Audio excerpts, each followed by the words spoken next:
have you ever kept track of how much time you spend looking at a screen? Like actually logged what you're doing and for how long?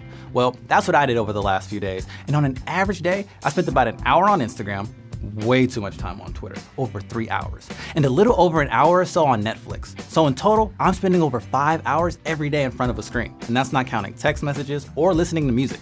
That's literally a quarter of my day, every day. So what's all this screen time doing to me?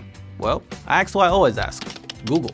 And the results fell into 2 buckets. The first bucket blamed smartphones, video games, and social media for increases in depression, anxiety, and even obesity. The second bucket said that screen use might help improve how we feel about ourselves by keeping us connected with people. So, what does the scientific research say? Is all this screen time really bad for us? Okay, first things first. Screen time as a term isn't that useful because it doesn't really tell you what you're doing on screen. It's kind of like if someone asks you what you had for lunch and you say, food. That doesn't really provide any real info. And not all screen time is created equal. Context matters. Spending 4 hours creating a video for YouTube is way different than spending 4 hours watching cat videos. How you feel about and how you process each of those situations won't be the same. So lumping them under screen time doesn't make much sense. If researchers want to figure out what spending so much time on our screens is doing to us, they need to break down a few variables. What's the specific screen activity? Are we passively scrolling and looking at pictures? Or are we commenting and posting? How long and how often are we on the screen? Because there's so much to untangle, the research is kinda all over the place. You can find individual studies that support and contradict just about every conclusion linking screen time and health. To quote the director of the National Institutes of Health, the research is quite limited, has not been conclusive, and further study is needed. That's why it's crucial to look over a body of research to identify trends. All right, so let's get to it.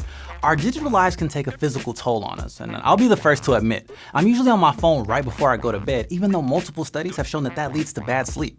And we all know what can happen without enough sleep. Concentrating on things is hard, you can get irritable. I sort of walk around like a zombie, and sometimes me no make when I talk I. Sense? And it's not just me. In 1991, 26% of teens were getting less than the doctor recommended 7 hours of sleep a night. Today, that number is over 40%. Now, that doesn't mean you can place the blame on screens, but that same study did find that teens who spent 5 hours a day online were 50% more likely to not sleep enough than those who only spent an hour online each day. I'm skeptical though. Who are those people that say they only spend an hour online a day, and why are they lying to researchers? Doesn't make sense, doesn't add up. Some researchers even use the term addiction when talking about how we interact with our devices. Whether it's video games or waiting for a like on an Instagram post, we get caught in short-term dopamine-driven feedback loops where we get a quick pleasure boost but then constantly crave the next one. Now, there's a lot of debate on whether or not this stuff is a bona fide addiction like gambling. And if you want to learn more about that, check out our video that looks into whether or not video game addiction is real. One study in 2017 found that the more time people spend in front of screens, the more it affected their well-being. Their chances of developing depression and suicidal thoughts went up. It was all the ammo the news media needed to fuel the panic about screen time. But that one study is just one study. Another group of researchers came along, looked at the same data and asked, is there really a link between screen time and depression? And if so, how strong is that link? They found that screen time is correlated with depression, but that correlation is really small. In fact, it was the same as eating potatoes regularly. The correlation between wearing glasses and depression was even stronger. And we're not seeing headlines warning about potatoes and glasses ruining an entire generation. So maybe screen time in general is less important than we think. The connection between screen time and health gets a little bit clearer when you look at how people are using their screens. It's not just about quantity, it's also about the quality. Passive screen time, things like watching TV or scrolling through your Instagram feed, is usually associated with the negative stuff, like depression, moodiness, anxiety, and even laziness. Active screen time, stuff that engages you physically or cognitively, can actually be helpful. Screens also allow us to stay connected with people. With technology like FaceTime, I could talk to my best friend who's on the other side of the country right now.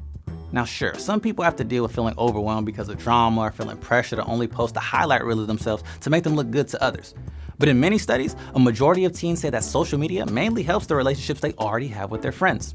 And almost 60% have met a new friend, like me. I just recently visited a homie in Canada who I've known online for like 7 years, so that was pretty awesome. Shout out to Shannon. And when you look at stuff like multiplayer video games, Twitch streams, or Reddit, wandering around online allows you to find your tribe. If you don't quite fit in where you live or you live in a small or isolated community, quality screen time might be essential to keeping you sane. So, what do you think? What screen activities do you value, and what do you want to cut out? Let us know in the comments below. Oh, we want to give a shout out to Common Sense Education, who we collab with on this episode. Thanks a lot, guys. And we have 2 more episodes with them coming out, so stay tuned for those. And if you're a teacher, check us out on KQED Learn. Till next time, guys. Peace out.